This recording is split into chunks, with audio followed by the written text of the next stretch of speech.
A Amazon AgroSciences nasceu com um propósito bem definido: entregar excelência e paixão no desenvolvimento de soluções e insumos sustentáveis. Porque por trás de cada gota de suor há uma história inspiradora. A história de quem vê na dedicação, na inovação e na sustentabilidade o verdadeiro caminho para o sucesso.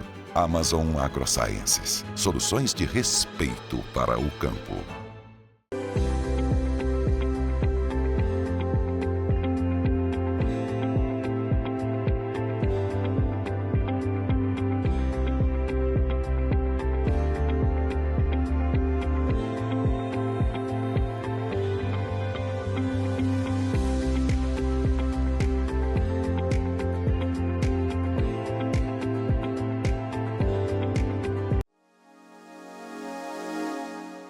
Olá pessoal, sejam bem-vindos à sexta edição do Outlook Global Fert. Nossa publicação tem como objetivo consolidar informações estratégicas sobre o mercado de nutrição vegetal, trazendo insights valiosos para profissionais e empresas do agronegócio. E para falar sobre os destaques desta edição, eu estou aqui com a Bárbara, chefe de mesa do Global Fert. Bom dia, Bárbara. Bom dia, Marília. Bom dia, pessoal. É uma grande satisfação fazer parte do Outlook Global Fert por mais um ano e poder participar do evento de lançamento, podendo reforçar também a importância do conteúdo que entregamos ao mercado. Sem dúvidas, Bárbara. E pessoal, com 14 anos de atuação, a Global Fert se consolida cada vez mais como uma fonte de informação estratégica para o agro. Nesta edição, tivemos novamente a honra de contar com a participação da Associação Internacional de Fertilizantes, a IFA, representada pela presidente Alzbeta Klein. Ela trouxe reflexões importantes sobre a inovação na agricultura como forma de promover soluções para melhor utilização de solos e nutrientes, além da maior capacitação dos agricultores, garantindo assim uma produção sustentável e capaz de atender a população como um todo. Também recebemos instituições de grande relevância para o setor, como a ANDA, a AMA e a Absolo, além de outros nomes de peso do agronegócio brasileiro. Vale mencionar que todo o conteúdo do Outlook está dividido em 14 capítulos que abordam desde as inovações e boas práticas na nutrição vegetal até a distribuição e aplicação eficiente dos produtos. E não podemos deixar de destacar também, Marília, o cenário desafiador que foi o ano de 2024. Questões geopolíticas e econômicas trouxeram muitas incertezas, além do clima, que foi também um fator de grande impacto. Logo no início da publicação, abordamos as dificuldades enfrentadas nas principais culturas, como soja, milho, cana-de-açúcar, citros e floresta, com destaque para os efeitos das chuvas intensas no Rio Grande do Sul e das queimadas no Sudeste, que afetaram fortemente a atividade agrícola. Para a cana-de-açúcar, as condições climáticas adversas impactaram numa redução de 8,8% na produtividade, com as queimadas que atingiram boa parte do estado de São Paulo. Apesar disso, temos boas perspectivas. A soja, por exemplo, deve alcançar uma produção recorde, com crescimento estimado de 13,3% para a safra 24-25, impulsionada por chuvas bem distribuídas no Mato Grosso, principal estado produtor. Outro grão com expectativa de maior produção é o milho, que deve alcançar um volume de 124,7 milhões de toneladas, com um impacto positivo do clima no período de desenvolvimento do milho, o que deve trazer um aumento de produtividade de 6,5%. E claro, esse desempenho das lavouras impacta o consumo dos insumos, né, Marília? Exatamente, Bárbara. E para entender um pouco melhor sobre esse cenário, eu conversei com o Ricardo Tortorella, diretor da ANDA, que compartilhou com a gente uma visão sobre os movimentos de oferta e demanda no setor. Vamos acompanhar agora um trecho desta entrevista. Para finalizar, Ricardo, em termos globais, como que o mercado de fertilizantes deve se comportar com relação à oferta e demanda e quais os desafios e oportunidades que devem moldar aí o mercado nos próximos anos? Eu acho que a grande questão é a geopolítica e a dificuldade que a gente tem de ler o que está acontecendo no mundo, né? Quer dizer, essas movimentações globais aí, Trump, China, tarifas, reações, Europa, crescimento de Índia, e tudo isso vai mexer com oferta e demanda global de fertilizantes e, portanto, como consequência, com o preço, né?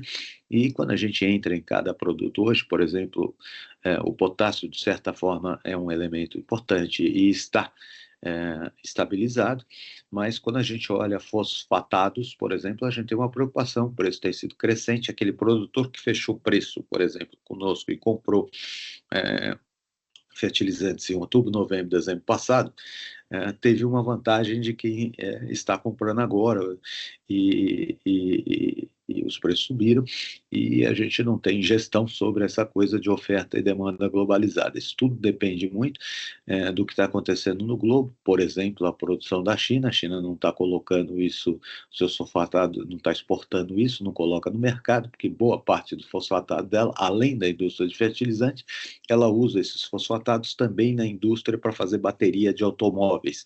E ela tem crescido muito a oferta chinesa, a produção e a oferta globalizada de carros chineses no mundo, consumindo mais bateria e, portanto, consome mais fosfatados, ficando menos fosfatados para a indústria de fertilizantes. Até que essa oferta e demanda se reequilibre, levam anos. Pessoal, lembrando que a entrevista completa estará disponível logo após o evento de lançamento no site do GlobalFert.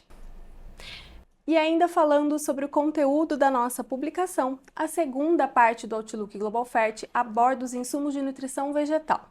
Do capítulo 5 ao 11, analisamos os principais acontecimentos que marcaram o mercado desses insumos, além das movimentações do mercado de micronutrientes, um setor que foi impactado pela alta do frete marítimo e do dólar, e também por atrasos na logística internacional. O capítulo 7, dedicado aos remineralizadores de solo, destaca a utilização dessa alternativa de adubação no Brasil em 2024 e o desenvolvimento de pesquisas no segmento. Sobre o mercado de fertilizantes especiais, um dos pontos abordados foi a menor produção de soja e a perda de produtividade do milho na safra 23-24, principais fatores que impactaram diretamente no menor crescimento das vendas do setor. Para os NPKs, um ponto de atenção foram os fertilizantes fosfatados. A restrição das exportações chinesas provocou a elevação dos preços, como praticado no MAP, que teve um aumento de 6% durante o ano. Para os potássicos, também ocorreram movimentações ao longo de 2024. No mercado global, o fornecimento de potássio retornou aos níveis observados antes da guerra entre Rússia e Ucrânia, na medida em que a Rússia e Belarus contornaram as sanções internacionais. Esse cenário resultou em maiores volumes importados, com os preços direcionados a patamares mais baixos, registrando queda média de 29,2% em relação a 2023. E para aprofundar um pouco mais sobre esse cenário, Marília, eu conversei com o senhor Antonino Gomes, da AMA Brasil, que trouxe uma visão mais abrangente sobre o mercado de fertilizantes em 2024. E aí até um ponto importante, né, que a gente tem aqui no mercado nacional também, que é a nossa dependência externa de insumos, né, que até impacta nesse custo que a gente tem para os produtores aqui no mercado local. Então, quais são os principais desafios para a indústria nacional de fertilizantes, né? Uma das perguntas. E também nós observamos que durante o ano de 2024, as movimentações nesse mercado, como paralisação de algumas plantas, então tem esse impacto também, né? Que a gente vê aí diretamente na oferta e depois aí também no custo. Então, quais são os desafios do setor nesse momento? A gente tem uma preocupação muito grande, porque é o seguinte, no início da guerra da Ucrânia, né, se falou muito em preços exorbitantes de produtos e que iria faltar produto, né, em função de logística e tudo mais. Mas em 6 meses, né, porque a guerra é uma coisa, a guerra você tem um embate entre 2 países através dos seus exércitos. Mas independente do embate de 2 países com seus exércitos, você tem a manutenção do parque industrial do país. Tá certo? Então, o parque industrial do país, ele continua produzindo, ele desenvolve mais a indústria bélica naquele momento, sim, mas os demais indústrias continuam funcionando da mesma forma, sem nenhuma, digamos assim, sem nenhum transtorno de interrupção, né?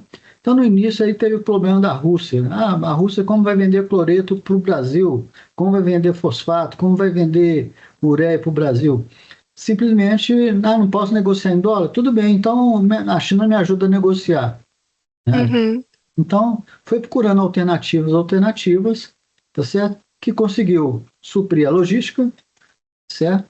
Através de expedição em portos chineses, supriu o financiamento através de outras moedas, né? Que conseguiu em vez de dólar, né? Mas tendo sempre dólar como referência. Sim. Isso aí, a gente não tem como tirar isso do Brasil, do Brasil não, do mundo, dessa cultura, né? A dependência, né? Essa dependência. Mas, para você ter ideia, a guerra estourou em fevereiro, se não me engano, dia 12 ou dia 22 de fevereiro, um negócio assim, logo no início de fevereiro, mas o cloreto deu um salto de até $1.200. E em 6 meses ele caiu para $500, né? Então foi muita especulação, né, de empresas internacionais, né, que trouxe aí para o Brasil uma, digamos assim, uma incerteza para o agricultor que estava carente de informação naquele momento. Tanto é que a nossa ministra, na época, Tereza Cristina, atual senadora no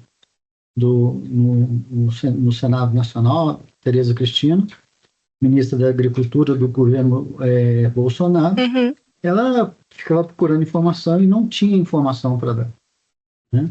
Mas o Brasil não faltou produto, não teve falta de produto, não teve interrupção, e teve sim um escalonamento de preço muito relevante, principalmente com o cloreto de potássio. Outros também tiveram relevância, né?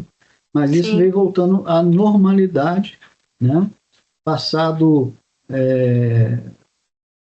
anos aqui, eu tenho até um gráfico, passado o gráfico agora de abril de 2025 contra novembro de 2019, o cloreto de potássio ele está atualmente $345, tá certo?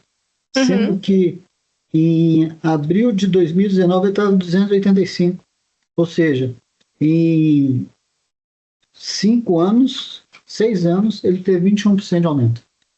Então, é um produto extremamente estável. Sim. Né? A ureia 50% de aumento, TSP 87%, e o que causa mais surpresa aí para a gente, e aí uma surpresa, uma atenção muito forte, é com relação ao MAP, certo?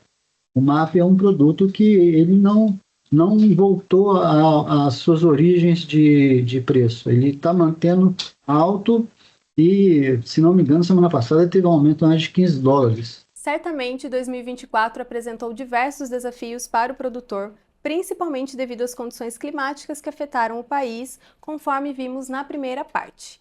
Diante desse cenário, o uso eficiente de nutrientes é uma ferramenta importante para promover maior produtividade. E esse foi um dos assuntos que o Roberto Levreiro, presidente do Conselho Deliberativo da Absolo, destacou em uma entrevista exclusiva ao Global Fert.